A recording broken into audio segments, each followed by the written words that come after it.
A controversy from more than a decade ago is resurfacing in the race for governor. This stems from Congressman Andy Biggs' time as a leader in our state legislature. Critics accuse Biggs of protecting child sex predators and a corrupt polygamous sect in Colorado City. And now the allegations are making a comeback. Governor Katie Hobbs' campaign's pushing to make it a central issue before the general election.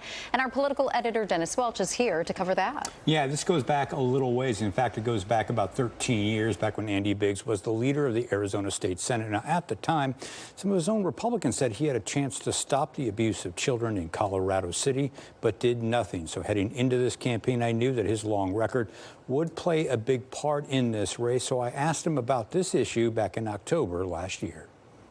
Did you bury that bill, and why did you do that? Because it passed the House and it never was brought up for a vote in the Senate. Well, I can't remember the procedure. I do remember the bill. That was Andy Biggs late last year.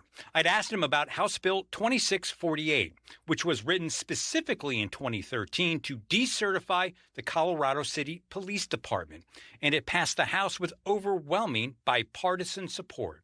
At the time, the department was accused of doing the bidding of Warren Jeffs, the leader of the Fundamentalist Church of Jesus Christ of Latter-day Saints. I do remember that we were still trying to get all the information that we possibly could on whether somebody was corrupt. The bill was introduced 2 years after Jeffs was sentenced to life in prison, plus 20 years. He was convicted of sexually assaulting underage girls and forcing them into spiritual marriages.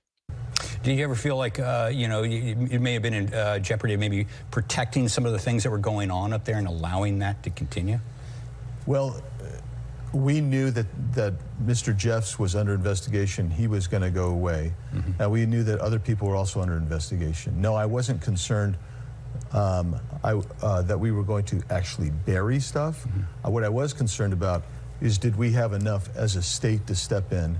It wasn't the first time he'd been questioned about the legislation. 10 years ago, when he first ran for Congress, I spoke with two Republican lawmakers who accused Biggs of killing the bill in the Senate.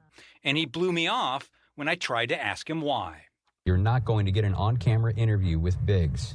Now that Biggs is running for governor, he's forced to address questions about the proposed legislation. In addition to saying he wanted more information on possible corruption, Biggs is now saying he also opposed the bill because the Arizona Police Association opposed it. And when asked for comment today, the Biggs campaign sent us a statement that said, in part, Congressman Biggs has already addressed this poorly written legislation.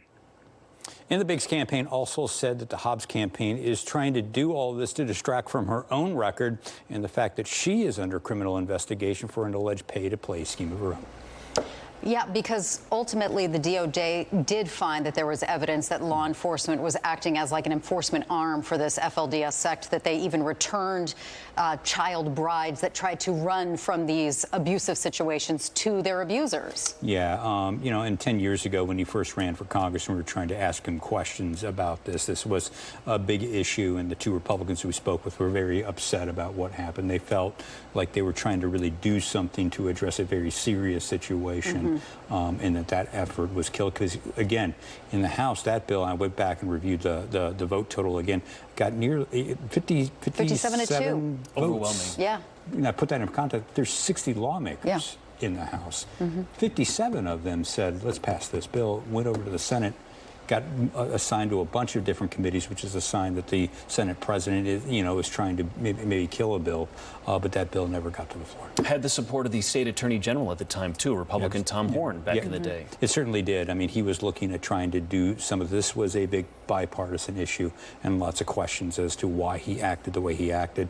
He's obviously saying now that he was waiting for more information to see that they had all the information they needed to move on this. Well, we'll see how it plays when voters head to the polls this November. Dennis, thank you.